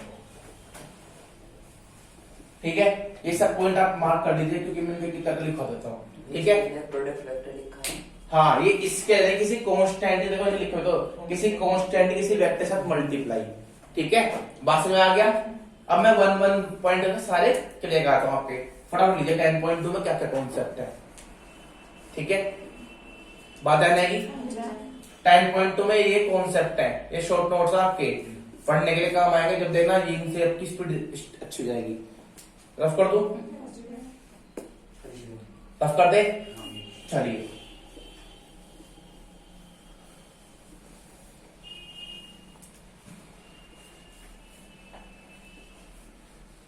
तो पहले बात करते हैं रिजल्टेंट वेक्टर। आइए जरा, सो रिप्रेजेंटेशन वेक्टर है ना। रिप्रेजेंटेशन क्या था? मैंने आपको बताया किसी भी वेक्टर को आप लिखते हैं xi plus yj plus Z के। ये क्यों आया इनके बारे में बात करते हैं। तो रिप्रेजेंटेशन कैसा होता है देखिए। पहले मान लो आपके पास एक XYZ प्लेन है। ठीक है, ये x है, ये y है और ये। ठीक है, तो मैंने कहा था कि कोई भी वेक्टर किसी कंपोनेंट में जाएगा। तो मैंने भी क्या कहा, x की दिशा में 2 यूनिट। तो x की दिशा कभी भी डिफाइन तो करनी पड़ेगी, कभी भी हो वो डिफाइन तो आपको करनी पड़ेगी। तो x की दिशा को दिखाने के लिए हमने लिखा i कॉम्पोनेंट। अब ये कैप के लिए आपने वेक्टर क्यों लिखा? कि जब कोई अपनी दिशा में चलता है वहां पे यूनिट काउंट होता है। अब इसके लिए मैं पहले आपको यूनिट वेक्टर पढ़ाता हूँ, 1 मिनट लगेगा बस मुझे समझाने के लिए। ठीक है, सुन लीजिए ध्यान से इस तरीके से। तो मैंने क्या कहा, जैसा भी आप समझो ध्यान से, अच्छे तरीके से समझना कि मैं क्या बोलने वाला हूँ। मैंने कहा क्या मुरादनगर से सुनना आप लोग बहुत डाउट भी होता है। तो सबसे पहले मुझे यहाँ पढ़ना पड़ रहा है यूनिट वेक्टर, क्योंकि ये सिखाना पड़ेगा रिप्रेजेंटेशन। मैंने कहा मुरादनगर से मोदीनगर जाइए चलो, और टोटल सभी लोग जानते हैं इसकी डिस्टेंस 10 किलोमीटर होगी ऑलमोस्ट। ठीक है, हाँ या ना? यार सबको पता है वो या नहीं? मेरी बात कोई दिक्कत है तो सोचो आप बीच में कहीं मुरादनगर जाके बीच में कहीं यहाँ पे एक रोड बीच में रास्ता पड़ता है सीकरी। क्या पड़ता है? सीकरी। ठीक है, इंग्लिश में लिखना आया सीधे, तो मैं हिंदी में लिख दिया। चलो ठीक है, मजाक कर रहा हूँ भाई, ठीक है। अब मान लो वो जो रास्ता है वो कितना 5 किलोमीटर दूर है, कितना है 5 किलोमीटर। अब किसी को आप बता रहे हो, आपको कोई जानकार वहां से आ रहा है, आप मोदी में रहते हो, मान लो कोई जानकार आ रहा है मुरादनगर से, तुम उससे पूछोगे कहाँ रहेगा, वो कहेगा भैया हम सीकरी में हैं। तो तुम अब किसी को बता रहे हो अपनी बात, अपनी मम्मी को, मम्मी ने पूछा कहाँ है वो, तुम क्या कहोगे अद्धे रास्ते में आ गया, सीकरी में आ गया, आधे रास्ते में आ गया, आधा और रह गया। आधा कैसे था नहीं पता मुझे, क्योंकि सीकरी 5 किलोमीटर पे है ना। 5 अपॉन 10 ये 10 क्या है पूरा, टोटल टोटल डिस्टेंस। डिस्टेंस। अब ध्यान समझना क्या है, टोटल डिस्टेंस। और 5 क्या है, डिस्टेंस कवर्ड बाय द उस दिशा में कवर की गई डिस्टेंस। हाँ है ना, बात समझ में किसी को भी पक्का। अगर बात को गलत तो बताओ। तो अगर मैं आपसे कह रहा हूं एक्स की दिशा में 2 यूनिट, एक्स की दिशा में 2 यूनिट, तो अगर आपको एक्स दिशा पता हो तो ठीक है, कितने एक्स बताओ, कितनी एक्स दिशा बताओ, इन्फिनिटी है, नहीं सकते ना, इसलिए एक्स की दिशा बताने हमने क्या लिखा, आई दिशा मान लो। अब एक्स की दिशा ही है तो दिशा तो एक ही है, कहीं यहां तो भगना रहा कि एक्स से वाई में जा रहा हो, तो उस समय क्या लेना पड़ेगा, एक्स की दिशा, तो हमें पता नहीं, तो यहाँ क्या होगा मैग्नीट्यूड ऑफ आई, और 2 से 2 है तो आई वेक्टर यहां लिखा जाएगा ऐसे।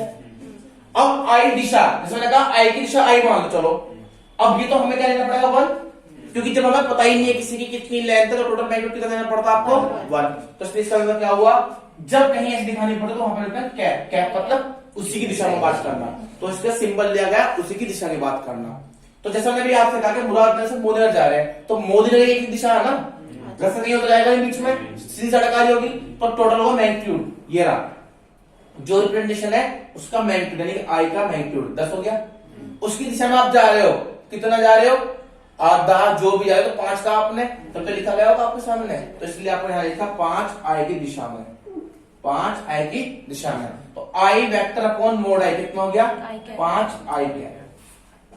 अब समझ बात नहीं किसी को, तो यूनिट वेक्टर को दिखाने के लिए आपको दिखना पड़ता है ए क्या है, और इसका मतलब क्या हुआ कि ए की दिशा में कोने का मैग्नीट्यूड।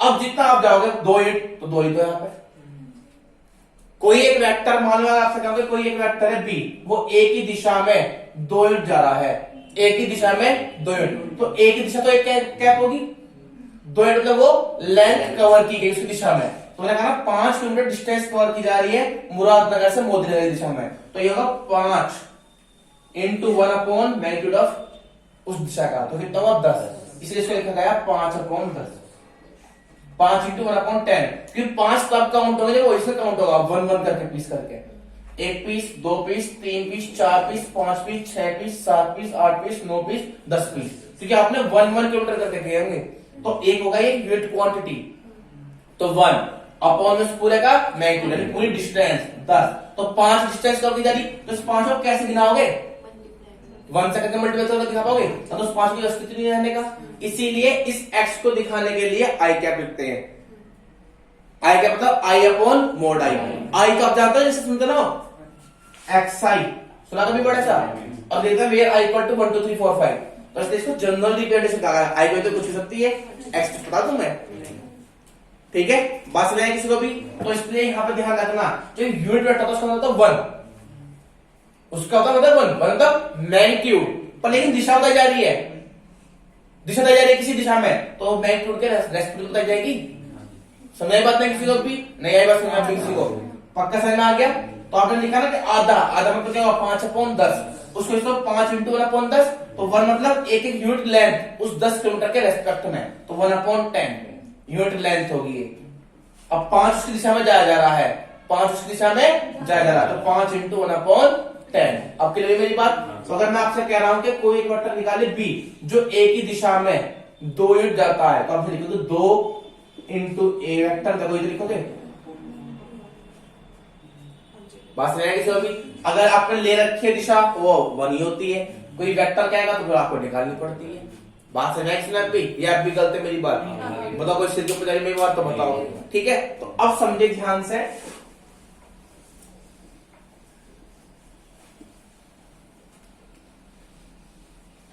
तो तो हमने क्या कहा था कि इनको दिखाने के लिए हम अपना ऑप्शन सब क्या लेते हैं, डैश लेते हैं, इसकी आई, इसकी जे और इसकी के। कैप क्यों लगाया, क्योंकि इसी की दिशा में जा रहे हैं, इसी की दिशा में, और किसी की दिशा को दिखाने के लिए पर हम अपना कंप्यूटर लेते हैं 1 0 0 लेते हैं, याद रहेगी मेरी बात। और यहाँ 0 0 1 वे वन क्यों लिया गया, क्योंकि मैं 1 नहीं लिया तो दिखा नहीं पाऊंगा ना। अगर मैंने कहा 5 इन द डायरेक्शन ऑफ एक्स और तुमने ये लिखा 3 कंपोनेंट, तो 5 से 15 हो जाएगा, तो 5 दिखे कैसे। तो मैं भी कहा था ना कि हम लेते हैं 1/20 लेते हैं, अभी तो आप जाओगे 5 kilometre in the direction of Gwadnagar to Modinagar, तो हमें से लेंथ लेनी पड़ती है 1/1 पीस करें, 200 तभी दिखा पाएगा ना, 200 तभी दिखा पाएगा।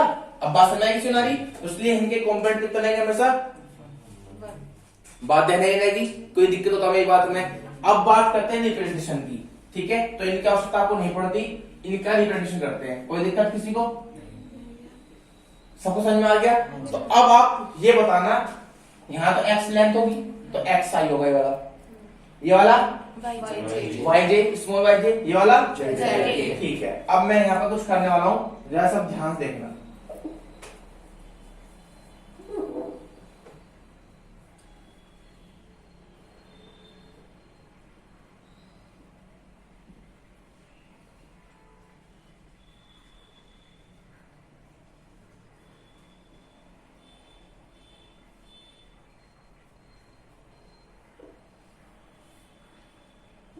कुछ देख पा रहे ध्यान से, क्या ये ठीक है, क्विक थ्रेड जो ये बनता, ठीक है, कुछ पॉइंट बोल दो उनके। अब हमने कहा कि इनका बाहरी हिस्सा जो डायगोनल था, डायगोनल तो पहले ये हो गए जिसमें 3 वेक्टर होते हैं, मैंने तो लिखा, इसके मान लो कीवर्ड है, तो यहाँ पे क्या होंगे इसके position vector x, y, z, क्योंकि x पे x इंटरसेप्ट करेगा, y पे y और z पे z। कोई दिक्कत तो नहीं बात में, हाँ या ना। तो हमें मान लो यार आपको दिखाना ये पॉइंट है P, हमें ये OP निकालना है, क्या निकालना, OP, ठीक है जी। अब कैसे निकालना भैया, थोड़ा कड़ी पड़ रही बात, समझना है अभी, कोई बात नहीं। मैंने अपना के सामने P के सामने ले लिया P डैश पॉइंट, कोई दिक्कत है,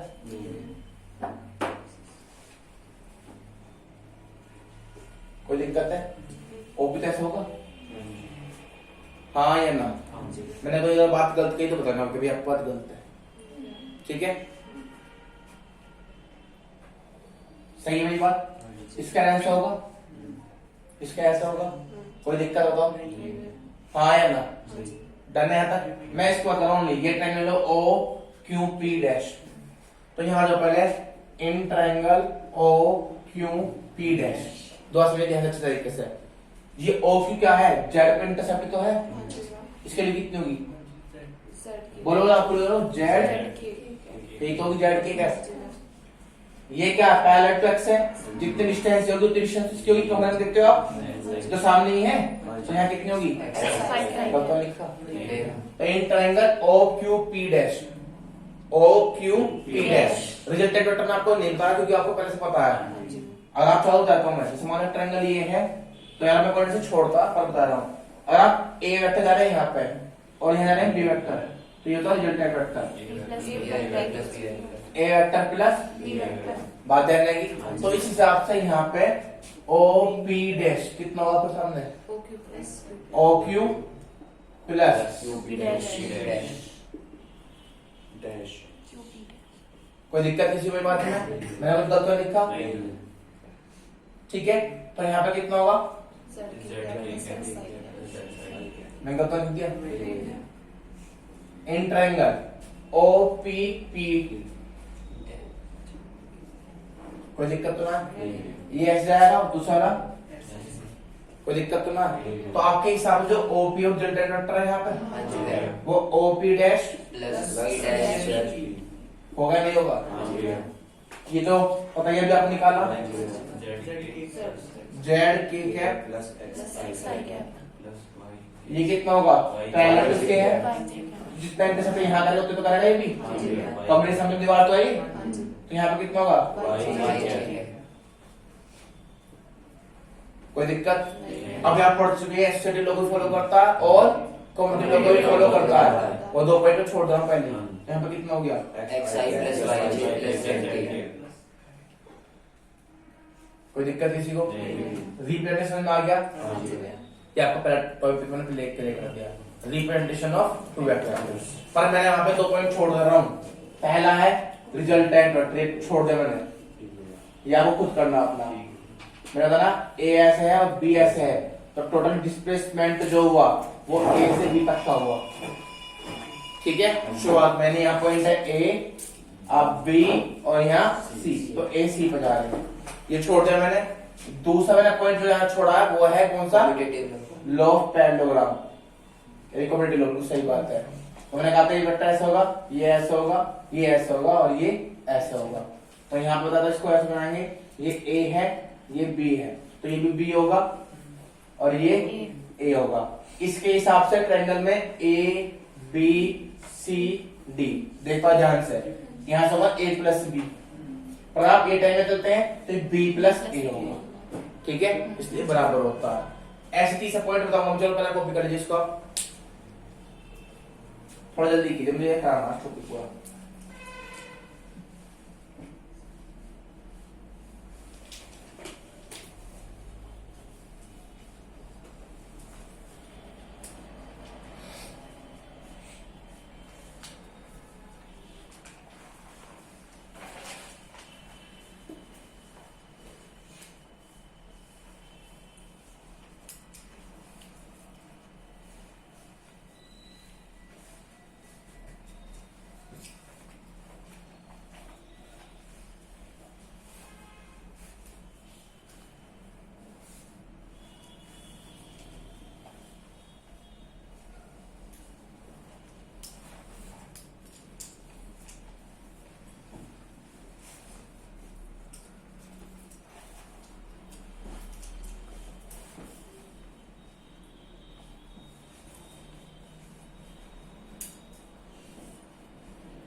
समझ में आ गया कि कंडीशन?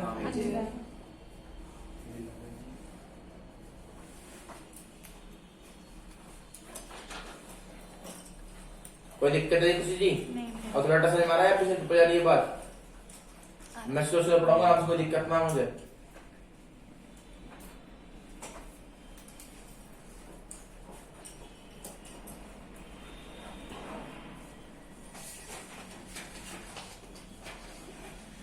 ठीक है, आज ट्यूसडे है ना, वेक्टर जो पाया है तो पूरे हफ्ते लग रहा वेक्टर देखते डाउट नहीं लग सके। Clear topic?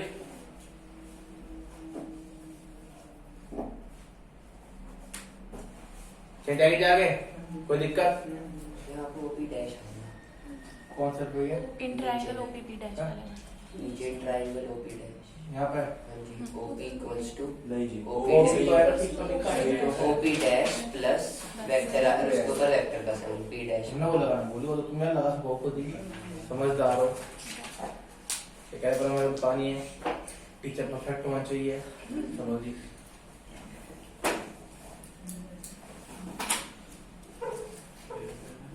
ठीक है जी, कोई और गलती?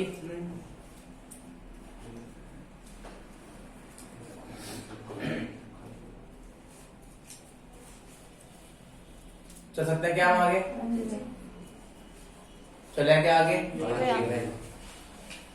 मैंने कहा आपके सामने 2 टॉपिक छोड़ दिए हैं, मैं 2 टॉपिक छोड़ दिए हैं, मैं सॉल्व कर दूं? सर रिप्रेजेंटेशन तो आराम से। ये 2 टॉपिक कौन कौन से थे? एक था पहले रिजल्टेंट।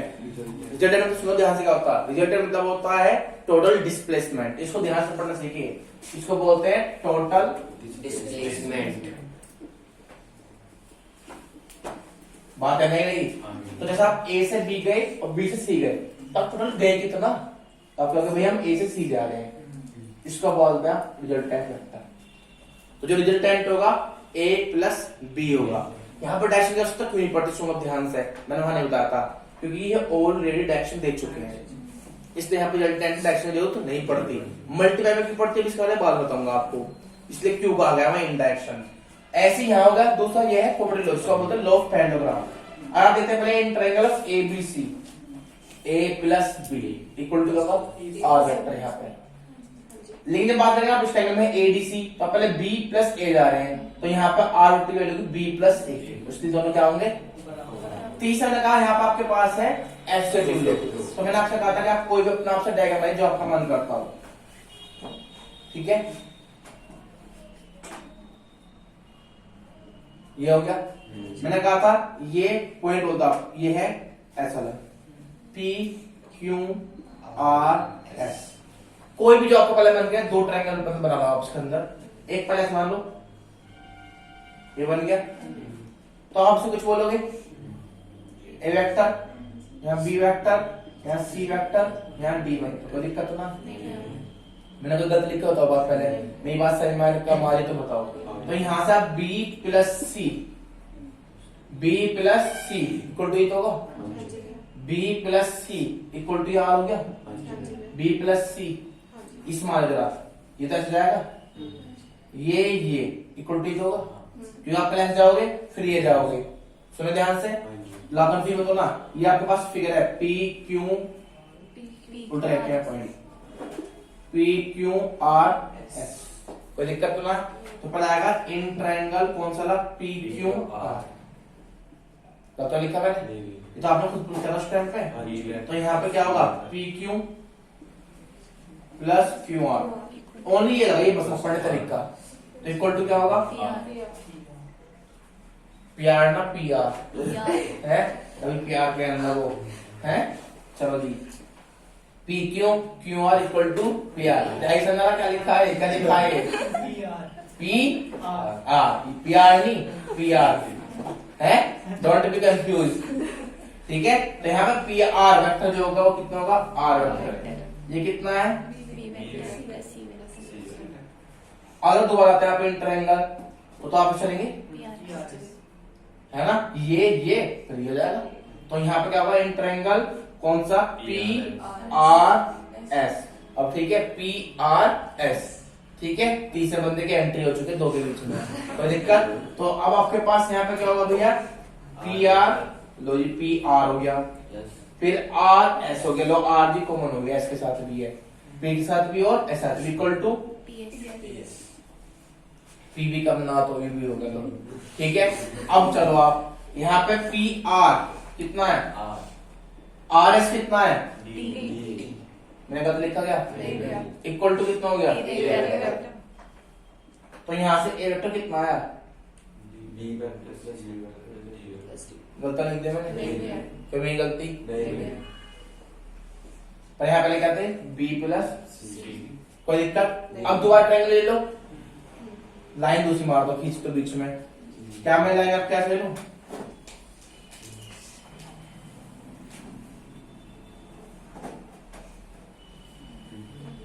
और ये ऐसा होगा, गलत पढ़ रहा हूं, पहले उल्टा जाना पड़ेगा पी हमें, पहले ये जाएगा, ठीक है।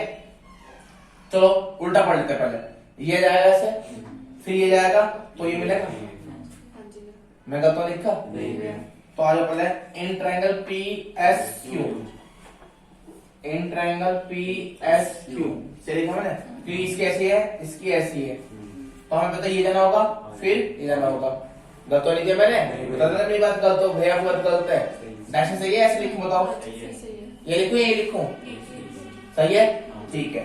तो पी एस होगा, सॉरी पहले पी एस होगा, फिर S Q, P S plus S Q, ठीक है, P S plus S Q कितना हुआ,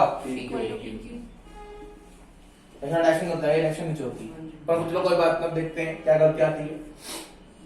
तो पी एस कितना है, ठीक है, गलती क्यों है बताऊंगा आपको, क्योंकि हम यहाँ पे ए वेक्टर अलग ले चले हैं, तो यहाँ आंसर ए में चाहिए था मैं, तो ये गलती हमसे होगी, यहाँ पे डैशिंग इसकी ऐसी होगी, दिखा दो तुम्हें समझाएगा कि क्या गलती है।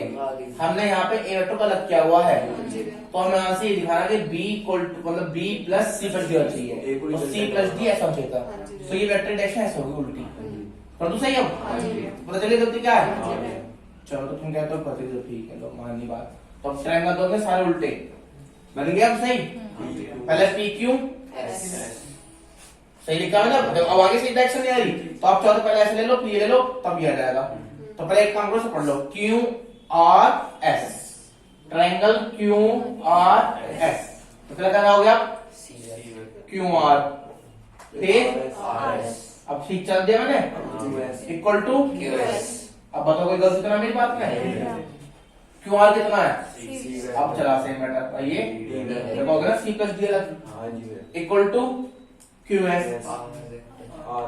कुछ नहीं, आर नहीं बोल सकते इसको, क्या बोल सकते हो? स्मॉल पी वेक्टर लिखूं, कोई दिक्कत? अब भैया आप पी को गधे साथ आजकल, चलो गार्डन पढ़ ले हैं। तो इन ट्रायंगल कौन सा भैया? In triangle P Q S. पहले पी की जाऊंगा, फिर किस जाऊंगा? फिर किस पे? अब सही चल गया मैटर, ये गलती थी पहले, ठीक है? तो ये कितना हुआ? इसकी इक्वल टू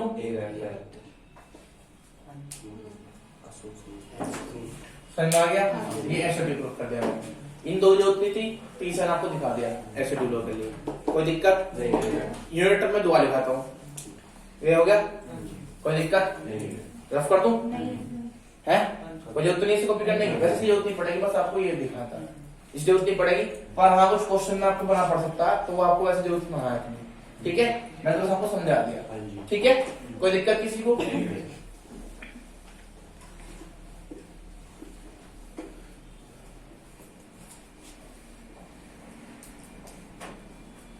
थोड़ा देख लो जल्दी फटाफट, इसका बाद कॉन्सेप्ट क्लियर तो बोलो, पूरा हिसाब कर सवाल कर सकते हैं। कोई दिक्कत है किसी को? चल सकते हैं आगे यहाँ पे, पक्का? तो आपको तीनों कॉन्सेप्ट के लिए हो गए, रिप्रेजेंटेशन के लिए हो गया। फोर्थ कॉन्सेप्ट जो होता है वो क्या होता है? यूनिट वेक्टर का। तो यूनिट वेक्टर पहले आप समझ लो कि स्केलर मल्टीप्लिकेशन, क्या पढ़ लो पहले आप? Scalar multiplication.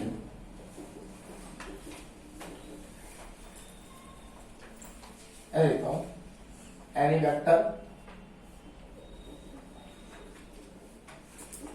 Multiply by any scalar, सही है ना? कंफ्यूजन नहीं होगी। एनी स्केलर क्वांटिटी, किसी भी वेक्टर में किसी भी स्केलर से मल्टीप्लाई, कोई दिक्कत तुम्हारा? हाँ या ना? पहले आप समझो प्रैक्टिकली में क्या कहता हूँ। जैसे मान लो आपके पास एक स्केलर के है और मैं उसके ए में मल्टीप्लाई करूं, तो ये क्या करेगा? अरे वाह, वेरी गुड। जो के है ये उसके मैग्नीट्यूड पे पर डालेगा और उसका डैश में डालेगा, तो समझो क्या हुआ कि ये इसके मैग्नीट्यूड को के टाइम्स मल्टीप्लाई कर देगा, और इसकी साइंस में चेंज, दो चेंज होंगे, एक किसमें? मैग्नीट्यूड के टाइम हो जाएगा, और एक इसकी साइंस क्या होगी? या तो अपोज होगी या सेम होगी। तो साइंस ही दो तरीके बन जाएगी, एक अपोज और एक बस में। तो जो इसके अंदर है क्या? एक कोलिनियर कंडीशन आ गई, क्या आ गई? Collinear, a equal to lambda b. तो अगर मैं किसी स्केलर से किसी वेक्टर मल्टीप्लाई करता हूं तो मुझे उसका क्या मिलेगा? कोलिनियर वेक्टर मिलेगा। अब बस में किस अगर हम किसी एक वेक्टर में किसी एक कांस्टेंट से मल्टीप्लाई करेंगे, कांस्टेंट है और ये क्या है? वेक्टर। तो यहाँ पे दो चेंज है, पहला चेंज और दूसरा चेंज। पहला चेंज क्या? कि उसका मैग्नीट्यूड, दूसरा डायरेक्शन। नई बात नहीं। तो कुल मिलाकर मतलब क्या हुआ कि जो हमें वेक्टर मिलेगा नया के ए, ये एक वेक्टर है के ए, एक वेक्टर हो गया बी वेक्टर के इक्वल, और जो बी है ये क्या होगा? उसके कोलिनियर। और ये तीसरी साइंस की बात है। अब से नई बात नहीं किसी को अभी नहीं समझ पक्का। फॉर एग्जाम्पल अगर ए वेक्टर आपके पास है 2i प्लस जे प्लस 2k, और मान लो सर 5 से इंटू कर दो, तो 5 से इंटू करने पर क्या होगा? 5 दूनी 10i, 5 जे कैट और 5 दूनी 10k कैट। और देखो मैं देखा तो मैग्नीट्यूड इसका 5 इंटू मिलेगा। बस कैसे दिखाऊंगा? जो अगर 5 a का मैग्नीट्यूड निकाल दूं, 10 का स्क्वायर, 5 का स्क्वायर प्लस 10 का स्क्वायर, तो लिखा। इस पूरे 5 का स्क्वायर कॉमन है, तो बाहर तो 5 हो गया। यहाँ क्या मिलेगा? 2 का स्क्वायर, यहाँ 1 का स्क्वायर यहाँ 2 का स्क्वायर। और इसका मल्टीप्लाई निकाल दो यहाँ से एक बार, कितना होगा 4 4 8 और 1 9, भाया कितना होगा यहाँ भी निकाल दो तो कितना होगा 5 इंटू 3 और 3 का मल्टीप्लाई, ये तो काम है ना k times of magnitude of a, length में उसको k टाइम का मल्टीपल कर देगा तो लेंथ में कोई अंतर नहीं आएगा, बस उसकी मल्टीप्लाई होगी। पर अगर वेक्टर की बात की जाए तो वेक्टर की दो चीज होगी ना, वेक्टर तो वेक्टर में क्या होगा सेंस हो जाएगी अलग, क्योंकि मैंने -5 से इंटू कर दी और नहीं तो अच्छा इसका यूज क्या है भैया, किसी स्केल का मतलब यूज क्या हुआ इसके बारे में एक बार बात कर दो आपसे, ये पहले चीज समझ में आ गई। तो इसका मतलब पहले मैंने आपको चेंज तो किसी वेक्टर में हम किसी कांस्टेंट से मल्टीप्लाई करते हैं तो क्या आएगा चेंज आएगा, पर क्यों करते हैं अब इसका आंसर देते हैं वाई, ये था चेंज, यानी जो आपके पास वेक्टर मिलेगा कैसे मिलेगा मल्टीप्लाई करने के बाद। तो मैंने आगे की बात करी, अब क्यों करते हैं सुन लो ध्यान से, जब मैं किसी की डायरेक्शन में कोई डिस्टेंस कवर करता हूं इसलिए इसके लिए मल्टीप्लाई करते हैं, क्या करते हैं तो मैंने भी आपसे क्या कहा इसके मल्टीप्लाई कैसे, कोई अंतर ना आता, कोई नई डायरेक्शन नहीं मिलेगी, किसी की ही डायरेक्शन में बात की जाएगी यहाँ पे। जैसे मैंने कहा कि आई की दिशा में 5 यूनिट, तो आप कैसे बताओगे, आपने i+5 क्यों लिखा, क्योंकि हम डायरेक्शन जा रहे हैं इन डायरेक्शन जा रहे हैं ना, बात समझना है किसी को भी, तो मैंने कहा जहां इन डायरेक्शन में क्या होगी मल्टीप्लिकेशन, सही बात नहीं, तो मैंने इसका मतलब क्या हुआ, जब मैंने आपसे कहा कि भाई मान लो ये आपके पास प्लेन है, ये x है, ये y और ये z है, और मैं आपसे कह रहा हूं कि x की दिशा में आप 5 डिस्टेंस चले, तो x की दिशा दिखाता क्या है i कैप, उसमें आप 5 से जा रहे हैं तो 5 इंटू आई कैप। अब ध्यान समझ में बात नहीं आ रही, 5 इंटू i कैप। अब मैं कहता हूं जिसने कुछ और कर दिया, ये यूनिट्रॉन वाली बात दे दी अभी यहाँ पे, ये यूनिटर का साइंस भी टॉपिक भी है। तो पहले बात में बता देते भाई इंटू करने पे क्या मिलेगा, एक नया वेक्टर मिलेगा जो से कोलिनियर होगा, ठीक है। पर लेकिन अब इसका बेनिफिट क्या है, यानी वाई एक्शन में आगे क्यों करते हैं, किसी डायरेक्शन में जब जाना चाहते हैं आगे, किसी डायरेक्शन को ही बढ़ाना चाहते हैं उसी की दिशा में, किसी की उसी दिशा में बढ़ाना चाहते हो आप आगे, तो रिजल्टेंट तो ऐसे नहीं होता, टोटल डिस्प्लेसमेंट काउंट करते हैं, तो इसका ऐसा कोई मतलब नहीं हुआ, खत्म हो गया। अब ये बस बात है कि स्केलर और वाई दूसरी वाली मल्टीप्लीकेशन, किसी एक वेक्टर के दूसरे में जाना मल्टीप्लाई तो हो जाएगा स्केलर मल्टीप्लीकेशन, वहां डॉट आता, किसी स्केलर से किसी कांस्टेंट मतलब किसी स्केलर से किसी वेक्टर मल्टीप्लाई करना, इसका मतलब है किसी कांस्टेंट की करना। अब क्या अंतर है ये बता दिया, क्यों करते हैं वो बता दिया, क्योंकि हम चाहते हैं उसकी डिस्टेंस में आगे जाना। और अगर हम इसे पढ़ते हैं एडिशन के टाइप से तो समझ क्या हुआ कि हम उसे 5 बार और जोड़ रहे हैं, मतलब ये हुआ 5 टाइम्स हम उसमें ऐड कर रहे हैं, उसको 5 बार जोड़ दो, आई को 5 बार ऐड कर दो तो आपको 5 आई मिलेगा, यानी इसका मतलब क्या हुआ, हम 5 गुना कर रहे हैं उस डिस्टेंस को जो हमने आई की दिशा में कवर की गई है, इसका मतलब ये हुआ। सही बात नहीं किसी को भी, तो इसका मतलब क्या हुआ, मल्टीप्लिकेशन का इस्तेमाल होता है इंडक्शन। अब यहाँ पे टॉपिक आता है निकल के, ये क्लियर हुआ, ये क्लियर हुआ। इसके बाद जो नेक्स्ट टॉपिक आएगा वो आएगा यूनिट वेक्टर, क्या आएगा यूनिट वेक्टर। इसमें और इसमें क्या अंतर है, यहां क्या है के की ए से इंटू कर दो, कदम बार। अब क्या है के डिस्टेंस कवर करो एक ही दिशा में, यहां लिख के देगा, इतना अंतर है। सुन ध्यान से, इफ एनी वेक्टर हैव के magnitude in the direction of A vector, ये अंतर है, ये यूनिट वेक्टर कहलाएगा, ये यूनिट वेक्टर कहलाएगा। और यहां पर सोल्व चला के में इंटू और कितना आएगा, बात समझ में नहीं, बेवकूफ बना तो बात ये है, यहां ओनली इसके मल्टीप्लिकेशन मतलब क्या है, बस इंटू कर दो वेक्टर से, नहीं पूछा गया कुछ भी, ओनली बता दो कितना आएगा। पर लेकिन अगर पूछेगा कि एक वेक्टर निकालो जो एक ही दिशा में के मैग्नीट्यूड रखता होगा, तो एक ही दिशा तो दे दी ना, तो एक वेक्टर बी होगा मान लो, और वो एक ही दिशा की बात कर रहा, तो उसकी दिशा में जाएगा बस, तो ये फिक्स कर दिया कि के एक ही दिशा में ही जा रहा है, तो एक ही दिशा मतलब क्या हुआ, ए फिक्स हो गया। तो जैसे यहाँ एक्स को आप बोलते हैं आई कैप, तो ये एक दिशा में के एक है, और ये होगा के, ये होगा यूनिट। अगर मैं कहूं 1 यूनिट रखता हूं तो 1 इंटू एक है, ये आपके पास क्या हो गया यूनिट वेक्टर, यानी बी एक ऐसा वेक्टर जो एक दिशा में जा रहा है। तो ए की दिशा मतलब क्या होगी, यूनिट वेक्टर। अगर मैं कोई वेक्टर अपनी दिशा में निकाल जाऊं तो ए कैप लिखूंगा, सुन ली बात ध्यान नहीं लगी। तो इसको भी बताइए तो नहीं यहाँ पे, इसका मतलब क्या होगा k डॉट ए अपॉन, और अपनी दिशा में इन सेल्फ डायरेक्शन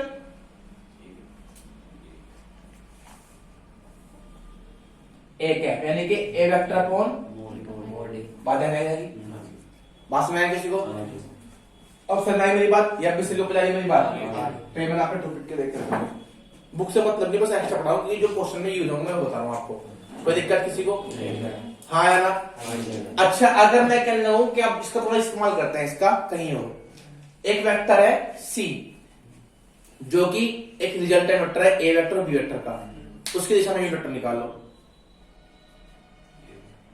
एक वेक्टर है सी जो कि रिजल्टेंट वेक्टर शो करता है ए और बी की दिशा में, तो उसका यूनिट वेक्टर क्या होगा? सी का सी पहले सी निकाल लेंगे, फिर उसके मैग्नीट्यूड से डिवाइड कर देंगे। बस मैंने ये तो कहा कि सी वेक्टर है जो ए का रिजल्टेंट है, रिजल्टेंट क्या होता है?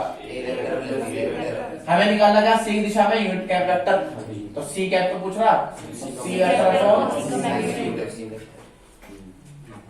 क्लियर है? ये अपने पॉइंट लिख लीजिए। अब आ जाओ पहले 10.2 में, 10.2 हो जाएगी नया प्रश्न में। हाँ दिख नहीं रहा, लो फिर तुम देखो पहले खूब स्पष्ट देखो, बोर्ड का जाओगे अपने बस नया लगवा दियो फिर, है हो गया। ये सॉरी बात फिर बैठेंगे कैसे, लाइट पड़ेगा गेट खोल के, इसमें जरा बहुत बड़ा सा बोर्ड डाला है, फिर हवा भैया के मुंह पे आएगी। हाँ सही सही सही बिल्कुल, कैसी बता मत मानो भैया। एक तो क्वेश्चन एग्जांपल नंबर 4 1 मार्क के लिए,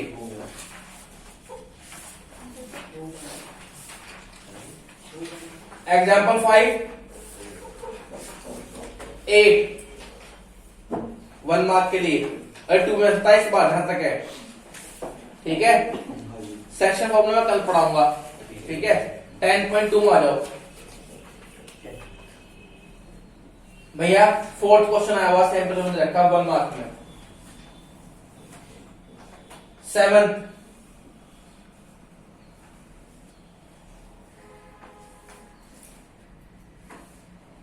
इसमें है 9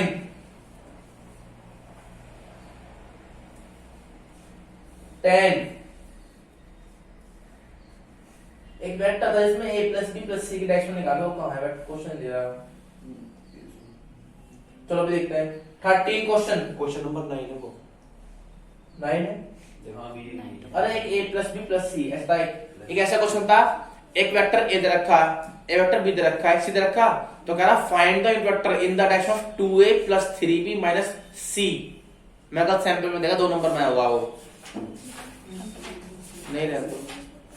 2a वैसे कुछ नहीं करना था, तो आपको क्या करना, आपको पहले रिजल्टेंट वेक्टर निकालना 2a plus 3b minus c value ले दोगे, वहां से वेक्टर आएगा d, उसकी दिशा में आपको निकालना है यूनिट वेक्टर, तो d कैप निकालना है, ठीक है भैया। क्वेश्चन आपके सैंपल में जो मैं आपको बता रहा हूं, ठीक है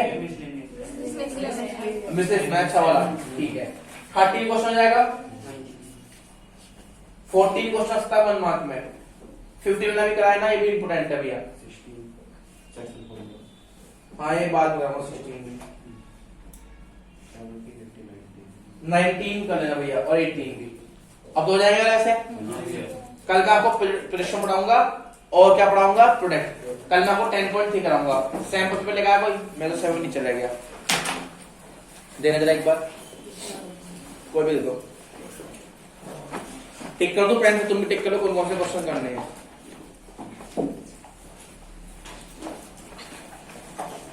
अरे जाओ पर मेरे मैथ के उसमें विरोधी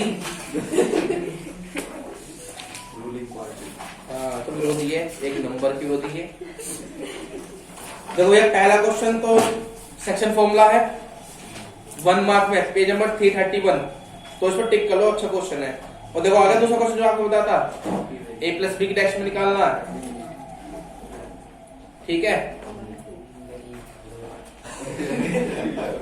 अब दो किया, देखो लेंथ आ गया, ये थर्ड क्वेश्चन इंपोर्टेंट है भैया, बढ़िया क्वेश्चन है, मैंने कल देखा था, अच्छा क्वेश्चन है। ठीक है, एक फोर्थ क्वेश्चन ऑलरेडी 2015 में देखो कितना आसान क्वेश्चन है। क्या write the direction ratio of the vector 3a + 2b where a दे रखा और b दे रखा। बताओ, कुल dr पूछ रहा, a और b दे रखे हैं, 3a + 2b के dr पूछ रहा। ठीक है, यहां पे आपसे फिफ्थ क्वेश्चन भी करना है। देखो 6 वो आएगा जो भी एनसीईआरटी का, इसमें 21 यूनिट रखता है, उसमें 8 दे रखा है एनसीईआरटी में। ठीक है, 8 यूनिट देखा अभी तो पढ़ा मैंने। 7th क्वेश्चन देखिए ध्यान से, बहस कर रहा अभी देखा, अगर हुआ तो फिर देख ले। और 8 पढ़ाओ मैंने, चल ठीक है, सेम ही स्टार्ट है। हाँ पढ़ देगा होगी, डन होगी, पढ़ देगा सब कुछ। ठीक है, 8 यूनिट पढ़ ले।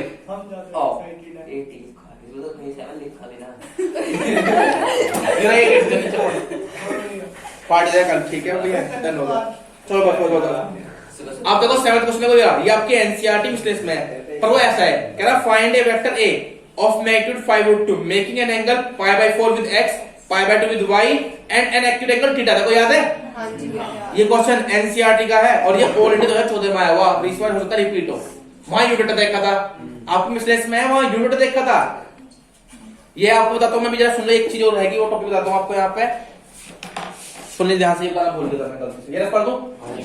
एक चीज मैं भूल गया, मैं अभी यूनिट वेक्टर पढ़ा तो बता दूं मैं आपको। तो अभी आपने यहाँ देखा कि यूनिट वेक्टर क्या आया, ए कैप। अब ए कैप को आप जानते क्या लिखते हैं, सुनो ध्यान से, यूनिट वेक्टर लिखते हैं ये रिप्रेजेंटेशन में, रिप्रेजेंटेशन, ये इंपोर्टेंट टॉपिक है भैया, representation of unit vector in DCS form, ये इंपोर्टेंट है, इसके ऊपर क्वेश्चन बने हुए हैं और ये आया हुआ है 2016 में भी आया हुआ था क्वेश्चन इसके ऊपर। आप ए कैप को लिखते हो क्या, ए वेक्टर कौन क्या, तो इसको आप लिखते हो xi प्लस अंडररूट, सही है, सबको अलग कर दो। वैसे बता चुका हूं इसके बारे में बहुत बार, और मैं भी आपको एक चीज बना रहा हूँ जो इंपॉर्टेंट है, अभी आपको करने भी ना घर जाने, इसलिए कह रहा हूं मैं।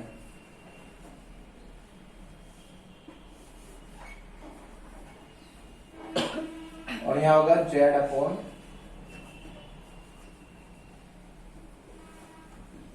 ये होगा, ये क्या है, पहला डिसेस है, और ये क्या है,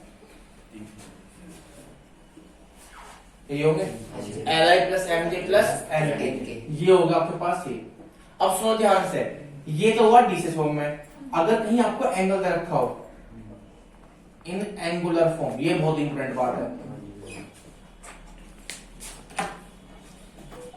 इन एंगुलर फॉर्म, देखो भी क्वेश्चन आपने पढ़ा, 2 क्वेश्चन एक साथ है बेसिकली, इन एंगुलर फॉर्म, तो आप इसको सोचते हो क्या, cos i s plus cos theta j plus cos gamma theta। ठीक है भैया। अब यहाँ क्वेश्चन क्या देगा, एक तो क्वेश्चन आता है कि कोई एक वेक्टर है, वो आई के साथ कुछ एक्यूट एंगल, मतलब कुछ एंगल रखा, जिसके साथ यहाँ पे थीटा लिख दिया बस एक्यूट, उसका मैग्नीट्यूड 5√2, ये तो क्वेश्चन है अभी, तो आपका इसका मैग्नीट्यूड है, इसका मैग्नीट्यूड 5√2 दे रखा है, तो इसका रूट मतलब क्या होगा, under cos square alpha plus cos square beta plus cos square gamma. अब आपकी बुक में क्वेश्चन क्या कि ये आई साथ π/4, साथ π/3, इसके साथ कोई एक्यूट एंगल, और वो यूनिट वेक्टर हो, ये मतलब क्या, इसका इनपुट क्या होगा, 1 होगा। ठीक है, बात ध्यान नहीं रहेगी, नेक्स्ट में किसी होता है पक्का।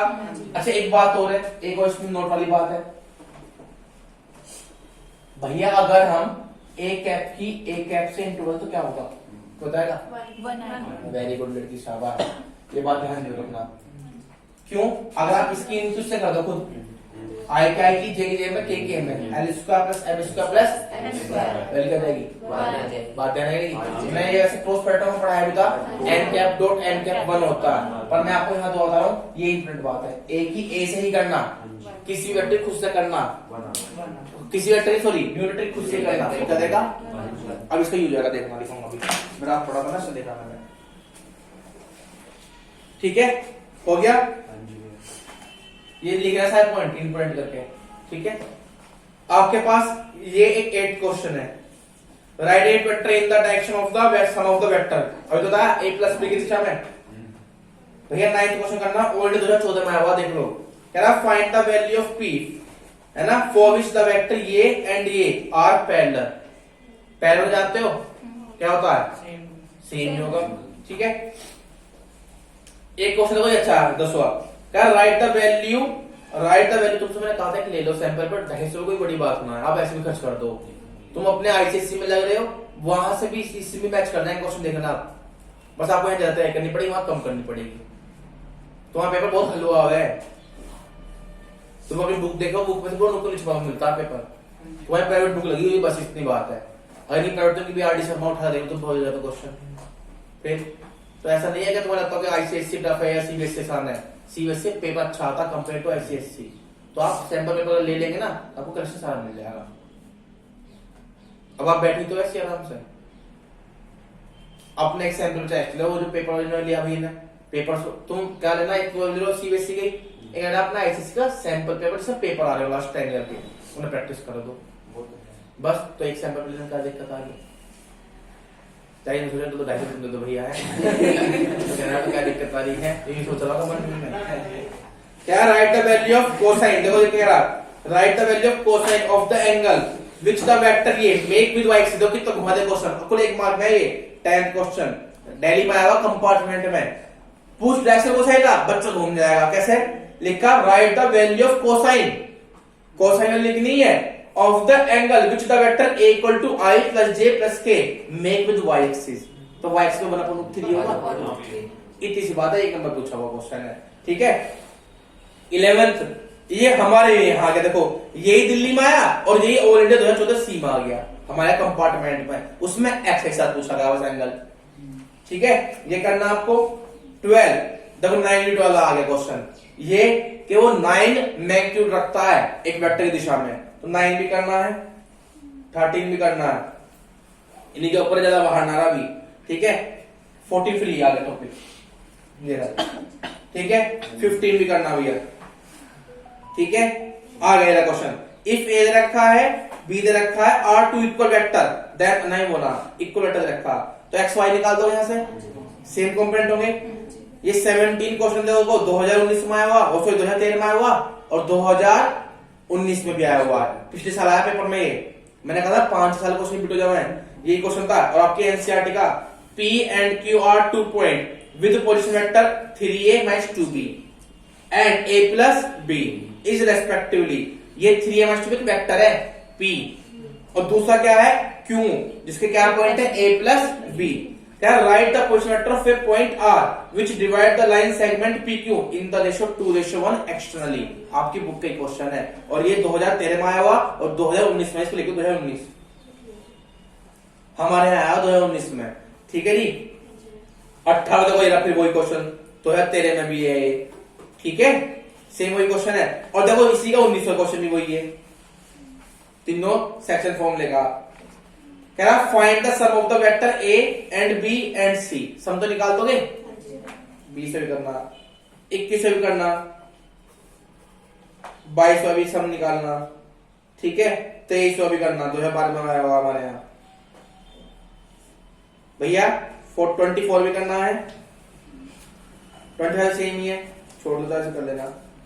तो बताओ ये करने में 5 मिनट लगना भैया, ये सारे क्वेश्चन करने हैं, सारे वही है। 30 कह रहा find the position vector of A point R which divide the line segment points P and Q whose position vector ये दे रखा, अभी पढ़ा भी आपने एक्सटर्नली इन द रेशियो, ये क्वेश्चन को सेम हाँ है ना। कह रहा also show that P is the mid point, ये आपकी एनसीईआरटी क्वेश्चन है, बिल्कुल चेक कर लो। अभी यही है कि मिड पॉइंट भी शो करना उसमें, देख लो अभी, ठीक है। कहते भैया ना हुआ ठीक है, पहले करना सारे, कोई बात मैं कराऊंगा। तो ये आपको 30 तक पूरे क्वेश्चन करने हैं, 30 तक पूरे क्वेश्चन करने, बस मेरे को 30 क्वेश्चन जो देखना, 30 आया थोड़ा अच्छा लगा मुझे, ठीक है। फिर मैं बताऊंगा topic number 2 product of vector and scalar product, कल ही चलेगा, ठीक है। लो किसकी बुक बेटा, पेन भी, ठीक है। वैसे भी बताओ आपको ये नहीं कि सारे आपके क्वेश्चन कर रहे हैं, पढ़िए जो हो जाएगा, ठीक है, चलता रहिए, ठीक है, कोई दिक्कत चलिए।